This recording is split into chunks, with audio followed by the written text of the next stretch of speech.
Steam. Steam has a very, very generous, and I mean generous, return policy on games, especially digital games. Because most places, if I go to Walmart, if I go to Target, GameStop, what have you, and I buy a new game or a code for a game, they won't give me a refund. Because like as soon as you break that seal or you input that code, you cannot return it. Period. End of story. But Steam, on the other hand, has a very, very generous return policy. So we're going to talk about this because Steam is actually trying to close the loophole when it comes to a return policy. So let's get into it. This is interesting. Steam closes refund policy loophole, finally comes up with a name for the thing where you can play a game early if you pre order it. Okay, continue. Let's hope publishers play ball and stop using early access to refer to two completely different things. All right. A few video game marketing terms are more aggravatingly ambiguous. Oh my God, why can't I read today? I'm so sorry, guys. This is like my third video I'm recording. Then early access. Most painfully, it can refer to two very different scenarios. Sometimes it means putting an undeveloped game on sale before it's done, and other times it means offering access to a finished game early, typically as a deluxe edition pre-order bonus. Starfield offered several days of early access with its premium edition, for instance. So when it's talking about um, putting a game that's in development on sale, it's a lot of the times it's talking like Pal World. It's talking like any kind of game that's like early access, I believe is what they're referring to, which is an in development game. Steam, the platform, reasonably responsible for popularizing the first meaning of early access, has had enough. It's now designating the latter scenario when a game developer offers a pre launch access to a completed game called advanced access. Okay, I can get behind that. Advanced access.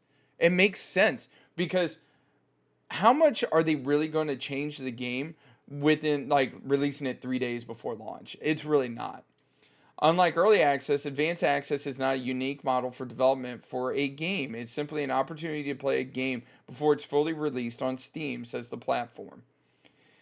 It is an exact same.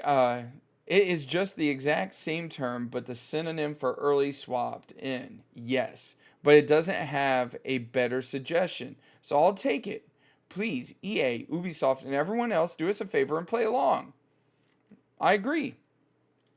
I'm sure someone at Valve shared my irritation with fluctuating meanings of early access, but the new distinction probably has less to do with that and more to do with the refund loophole. Apparently, when you got advanced access to a game in the past, your pre release playtime didn't count towards the 2 hour refund window. Like I said, Steam has a very, very generous refund. So as long as you can play a game within, like, if you play a game and it's less than 2 hours, you can request a refund. I think I've done this like maybe one or two games. For the most part, I'm telling you right now, if it's an indie game, and I know a lot of people out there are like, oh, indie games are ruining this at the third. There's some indie games out there I've beaten in less than an hour, and I never requested a refund because I spent $5 on the game, and it gave me an actual very good experience.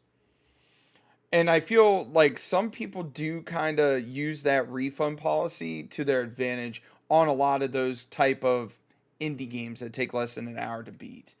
Don't do that. Like, show those guys some love. Now that Steam has formalized advanced access, it does. So it's basically going to, if it's under the advanced access tab, it's going to count towards your time. Steam's updated refund policy still includes one exception to the 2 hour rule: beta testing, which refers to a special beta build of a game that developers can make available for a limited time.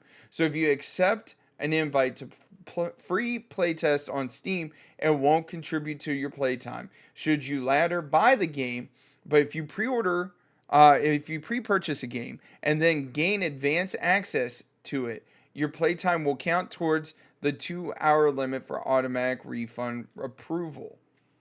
Okay.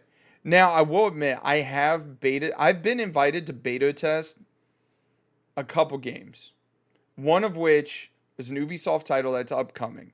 And they're like, yo, the it didn't allow me access to do it under Steam. I had to do it through their own launcher, right? Because it's Ubisoft.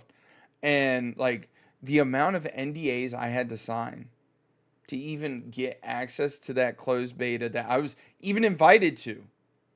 And like I said, I can't even talk about like what I did in the game or anything like that. But I feel like beta testing is a good thing for a game. I genuinely do, because then it allows to work out bugs, allows people like me or somebody else out there that loves to play games access to the game, put their notes in, be like, hey, this is what I think you should do. You should take this out. You should modify this. And like I played the beta, it was over a weekend. I think I put like 20, 25 hours into it and I put my notes in. So if they actually listen, I would be surprised. But I agree. I think beta testing should not count towards the 2 hour rule. I think that all games should have a beta test and go from there. The potential confusion for still exists because sometimes developers call advanced access periods beta periods, even if nobody thinks it's sensible to claim you're beta testing a game 2 days before a wide release, but it's progress. And that's one thing. So this is another thing I thought was very interesting. So if you're on the Xbox, if you're on PlayStation, if you're on a lot of these different, even I think Nintendo as well, a lot of these games get around patching and stuff like that by being considered betas. Um, a great example of that is actually Fortnite. Fortnite, for purposes to allow for patching on a regular basis, is considered beta testing. Think about that. Because if they didn't have it as a beta, they would have to go through a process where they would send the patch to Microsoft, to Sony, to get them to approve said patch in order to push the patch. And sometimes some of that stuff takes months to get patches, or even weeks to get patches approved to do things to your game.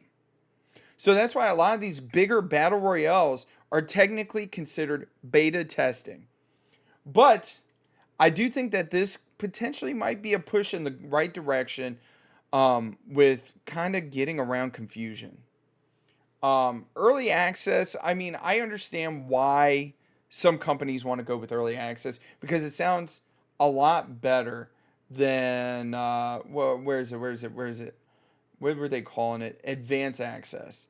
So, like, early access sounds better than advanced access, because advanced access to me doesn't sound as cool. Early access sounds cool because it sounds like I'm part of like this little crew that's getting to get in there early, even though I spent $30, $40, $50 more on the game to get even 3 days early. It's stupid.